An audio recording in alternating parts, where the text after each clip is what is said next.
So, interesting facts. I don't drink. I haven't drank in decades. I have no interest in drinking.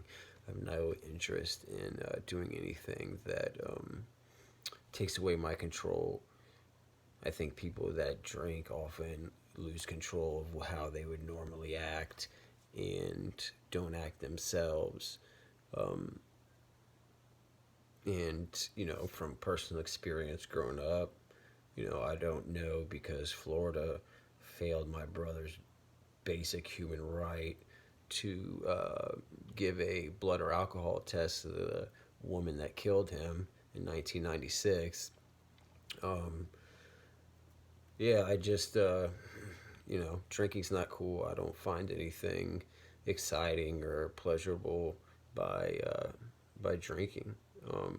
I drink coffee. You want to drink a coffee? You want to have a cigarette? You want to have a cigar?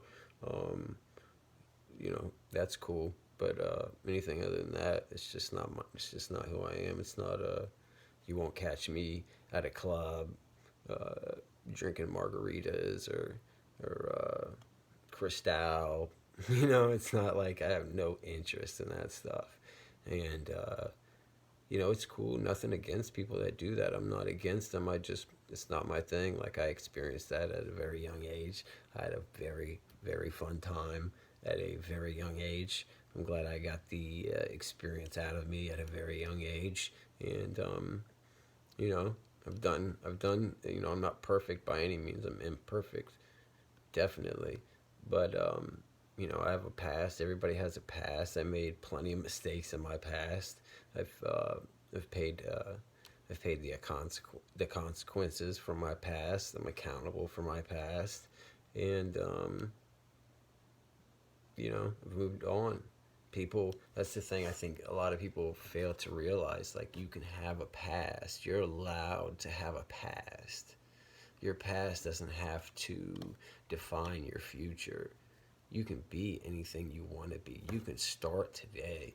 The only person that's limiting you from doing anything is yourself. You have to take control of your mind, and the quicker that you can take control of your mind, you can take control of everything else that's taking place. A lot of people are suffering because they can't control their thoughts. They can't control their emotions.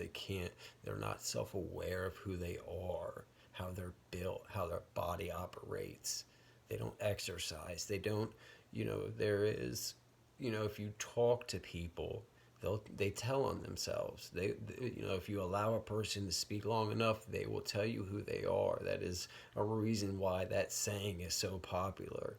Um, and I think the more that somebody speaks, or in my case, as I'm starting to speak to the world and trying to tell the world how Governor DeSantis is a really left-wing liberal plant, and his policy, his words and his policies are complete opposite. Since 2019, I am a victim of that, and I'm just letting the world know that I am a victim of that. My children are a victim of that. My children have been abused. My children are being abused. I'm being withheld from my son. Two of three judges are Governor DeSantis appointed judges. They have enabled the abuse, me to be withheld from my son. Meanwhile, I've raised my daughter since she was double digit months old, and I'm withheld from my son. How can I raise my daughter and be withheld from my son? Last year, imagine North Manatee and Palmetto, Florida, I caught them trying to teach my daughter percentages titled calendar math.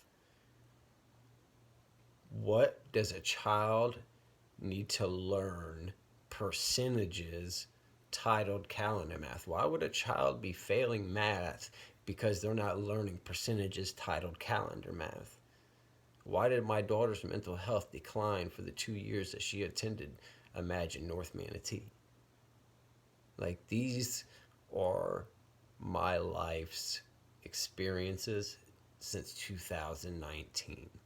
I'm telling you, Governor DeSantis is responsible for it because he's appointed the two judges that have created my being withheld from my son. I filed multiple motions of contempt of court. The court's very aware that she withholds my son. They do nothing. So what does she do? She withholds our son. I was supposed to have my first Christmas with our son last year. I was withheld. I was supposed to have my first birthday with him last year. I was withheld. Filed motions. These judges have just kicked. I have motions that the court just sent me an email for on Friday that were filed in April and at the beginning of the year, and I had a court hearing almost 2 months ago, 2.5 months ago, that shows online at the clerk of courts. It doesn't exist. It shows my court date doesn't exist. Dude, my mom drove from Georgia to come to that court date. My mother and my daughter were denied entry into the courtroom. I had 60 minutes that I had to be able to present my motions, to be a father and do what's in the best interest of my son, who is showing me that he is violent, angry, and extremely misled while he's not with me and while he's been withheld from me. And these judges have done nothing to help me except cause more abuse. In doing so, by enabling the abuse on my son, my daughter, every time we don't go pick up my son every other week, I have to explain. What do I tell my daughter? What do I tell my daughter while we're all of a sudden now we're not picking up her brother? You don't want to tell your daughter anything bad. You don't want to hurt her mind in that way. Parents that are listening to me right now know exactly what I'm talking about. Most people that have any kind of moral compass know what I'm talking about. And all I'm just trying to do is tell you that this is what I'm experiencing. Governor DeSantis is a narcissist who is saying one thing, doing another. My daughter's mental health declined 2 years to a point no parent wants to discuss publicly. And I will not discuss it publicly. But it was bad. And the 10 months, or however long it's been now, 10 months, 11 months, that she has been out of that school, she has scaled again. She's my daughter.